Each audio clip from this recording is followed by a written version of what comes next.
دو بیویوں کے درمیان انصاف کے بہت سارے واقعات مشہور ہیں۔ آج معاذ بن جبل رضی اللہ تعالیٰ عنہ کے بارے میں پڑھیں گے کہ ان کے دو بیویاں تھیں،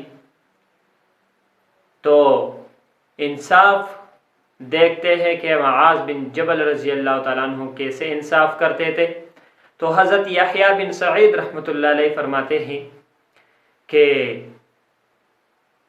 جب ایک بیوی کی باری ہوتی، عام طور پر ہم ایسا کرتے ہیں کہ جب دو بیویاں ہو، تین بیویاں ہو، چار بیویاں ہو، تو ہم نے الگ الگ ٹائم مقرر کیا ہوتا ہے کہ پہلا دن پہلی بیوی کا، دوسرا دن دوسری بیوی کا، اسی طرح تیسرا چوتھا، تو اسی طرح ہم نے ٹائم مقرر کیا ہوا ہوتا ہے۔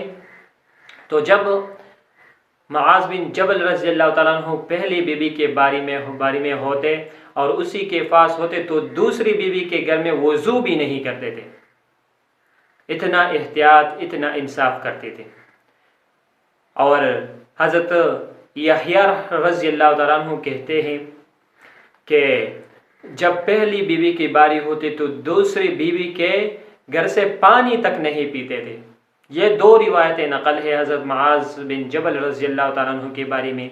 اور پھر ایک روایت کے آخر میں فرمایا ہے کہ یہ دونوں بیویاں حضرت معاذ بن جبل رضی اللہ تعالیٰ عنہ کے ساتھ ملک شام کے طرف ہجرت کی، اور اتفاق کے ساتھ دونوں بیویاں اکٹھے بیمار ہو گئی اور اکٹھے ہی انتقال فرما گئی۔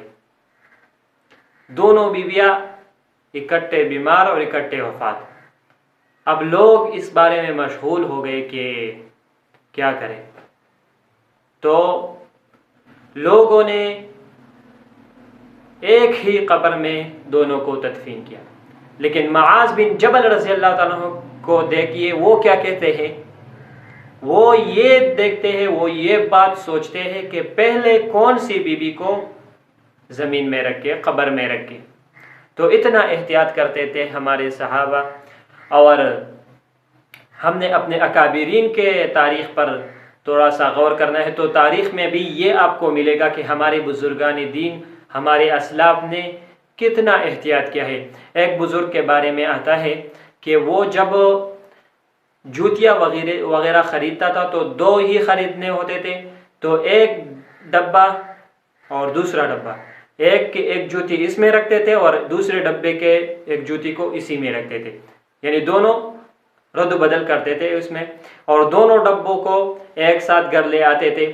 تو جس بیوی کو جو قسم جوتی پسند آتی وہ رکھ لیتے اور دوسری کو دے دیتے تھے۔ تو اسی طرح انصاف قائم، گھر قائم، اور اسی طرح زندگی بہت خوشی کے ساتھ گزر جاتی۔